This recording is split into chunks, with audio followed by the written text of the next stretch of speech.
Hola, bienvenidas y bienvenidos.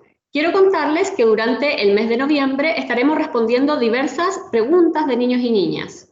Consultas que han surgido a propósito de un libro de preguntas y respuestas que estamos elaborando en Junji, donde los niños y niñas son protagonistas, porque en este libro son ellos quienes plantean sus inquietudes y las responden. En este contexto, la pregunta que abordaremos el día de hoy es: ¿todos nos vamos a morir algún día? Para responder, o mejor dicho, reflexionar desde la teoría e interpretar el mundo interno de los niños y niñas, nos acompaña nuestra experta Junji, Paula Pizarro, psicóloga y profesional del Departamento de Calidad Educativa de Dirección Nacional. Hola Paula, bienvenida. Hola Claudia, un gusto saludarte, un gusto saludar también a toda la familia, a los cuidadores y a los equipos que nos puedan estar escuchando el día de hoy. Paula, un gusto también estar acá contigo. Paula, para partir te quiero preguntar, ¿a qué responde una pregunta como esta? ¿Todos nos vamos a morir algún día? Para poder abordar una pregunta como esa es muy relevante señalar, en primer lugar, que nosotros como adultos nos tendemos a asustar o nos tiende de pronto a importunar o a sorprender las preguntas que los niños y las niñas realizan en torno a la muerte. En ocasiones tenemos creencias, pensamos, por ejemplo, que hablarles de este tema innecesariamente, entre comillas, va a poder generarles algún dolor o alguna angustia un poco precipitada y que no necesariamente vamos a hacer algo bueno cuando les hablamos sobre la muerte a los niños y las niñas. Y para eso es necesario tener en cuenta que los niños y las niñas presentan curiosidades que son normales de acuerdo a su etapa del desarrollo. Ellos sienten curiosidad respecto a la mayor parte de los aspectos de la vida, y también va a ser muy importante tener en cuenta en qué contexto o desde qué experiencia personal el niño o la niña nos está realizando esta pregunta.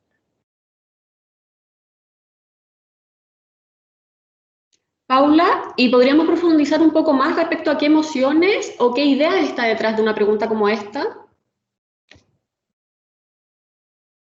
Principalmente podemos tener dos situaciones, Claudia, en las que algún niño o una niña nos pueda realizar esta pregunta, ya sea porque se ha visto enfrentada a alguna experiencia relacionada con la muerte concretamente dentro de su vida cotidiana, o ya sea porque ha escuchado hablar sobre esto o se empieza a interesar de forma natural y un poco desde la exploración que es propia de los niños y las niñas, se empieza a interesar por este fenómeno. Entonces ahí vamos a poder diferenciar claramente que existen distintas emociones en cada una de las situaciones.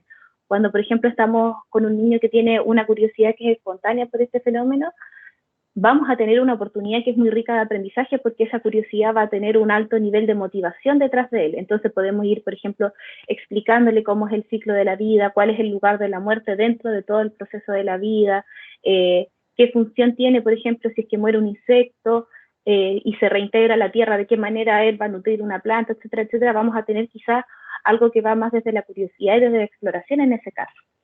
En las otras situaciones donde un niño o una niña ha enfrentado una situación de muerte y desde ahí, por ejemplo, le pregunta a sus cuidadores si todos nos vamos a morir algún día, es posible que ese niño tenga algún nivel de tristeza mayor, de rabia en ocasiones, que es propia de los procesos de duelo, y en ese sentido el abordaje sensible que puedan realizar los adultos va a ser completamente diferente.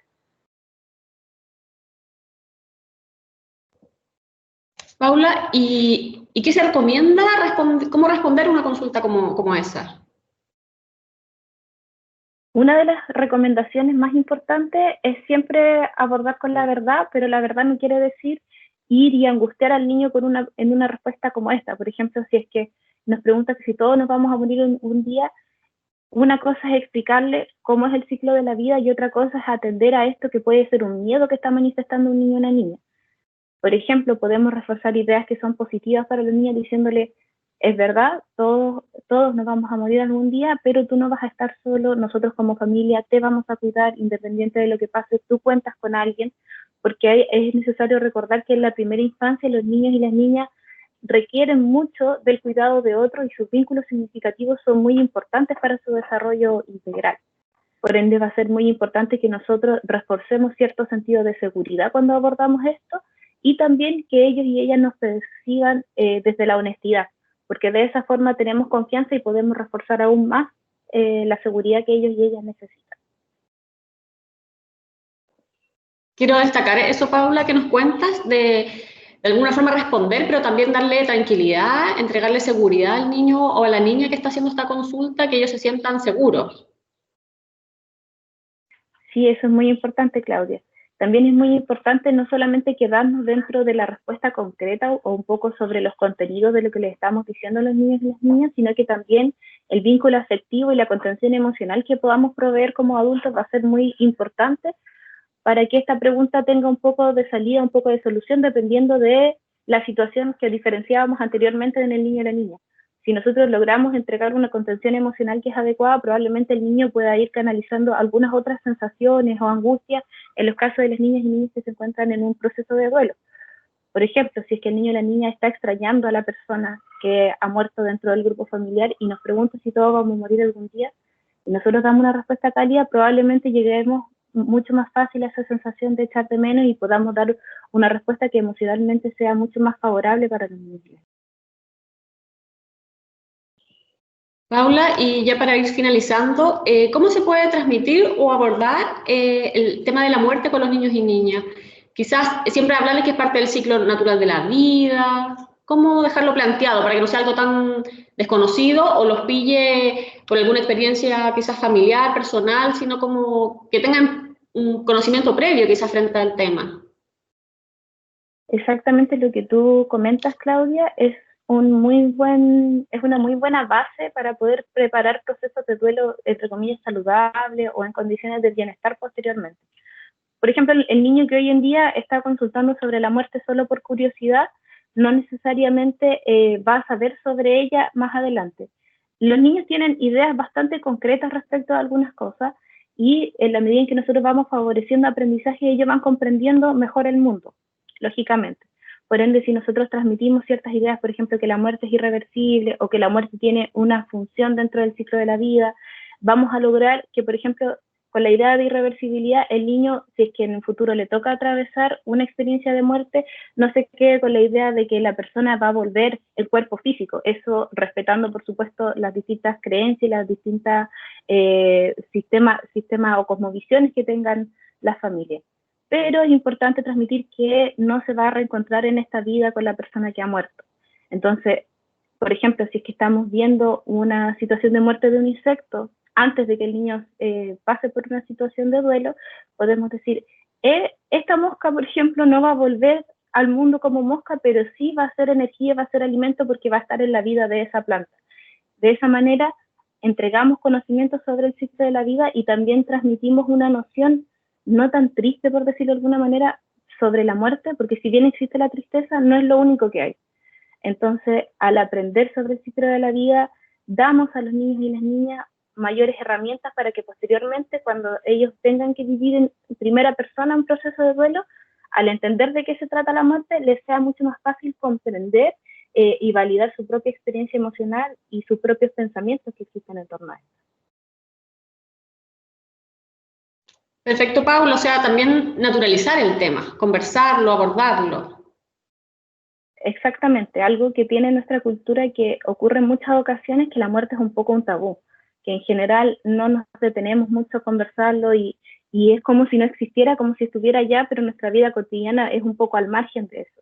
Y eso es algo que tenemos que intentar transformar culturalmente, porque cuando nos encontramos en duelo, posteriormente o cuando vivimos una situación de esta, tenemos pocas herramientas para poder comunicarlo, poder hablarlo, pocos espacios dentro de la sociedad. Si nosotros naturalizamos el tema de la muerte, lo instalamos como algo que se puede trabajar dentro de la sociedad, como algo que existe, como algo que tiene sus propios ritos, como algo que es validado, podemos dar espacio para que cuando las personas, y los niños y las niñas en particular, se sientan en un proceso de duelo o estén atravesando una experiencia como esta, tengan a quien recurrir y tengan este espacio de la relación, del uno a uno o del grupo, en donde uno de verdad puede sentirse acogido, sentirse contenido, sentirse acompañado, sentirse bien tratado. Qué importante lo que nos dices, Paula, destacar lo último que nos acabas de decir. Y bueno, ya se nos acaba el tiempo. Agradecemos a todas las personas que se han conectado. Muchas gracias, Paula, por habernos acompañado el día de hoy. No sé si tú quieres destacar algo en particular. Solo destacar que cada una de las preguntas que realicen los niños y las niñas nos van a dar cuenta de información muy importante respecto de quiénes son ellos, de qué procesos están viviendo, cuáles son los temas en su vida, por decirlo de una forma bien coloquial, y de esa manera nosotros podemos ir favoreciendo aprendizaje. No detenernos en decir, oh, nos está preguntando esto, ¿cómo le respondo? Quizás es la respuesta concreta, sino que escuchar a los niños y las niñas desde todos sus lenguajes, con la emoción con la que están preguntando, cuáles son las curiosidades que tienen, de qué manera yo como adulto puedo aportar, o de qué manera también el niño y la niña me puede entregar algo respecto a su propia experiencia de vida que quizás yo como adulto no tengo en cuenta, y que al escucharlo de forma activa, de forma genuina, puedo recoger esto que es tan importante y que es una oportunidad para construir aprendizaje significativo. Yo creo que eso es lo más importante cuando escuchamos las preguntas de los niños y las niñas. Perfecto, muchas gracias, Paula. Muchas gracias a todos y a todas quienes se conectaron y nos vemos. Que estés muy bien. Hasta pronto, muchas gracias. Chao, chao.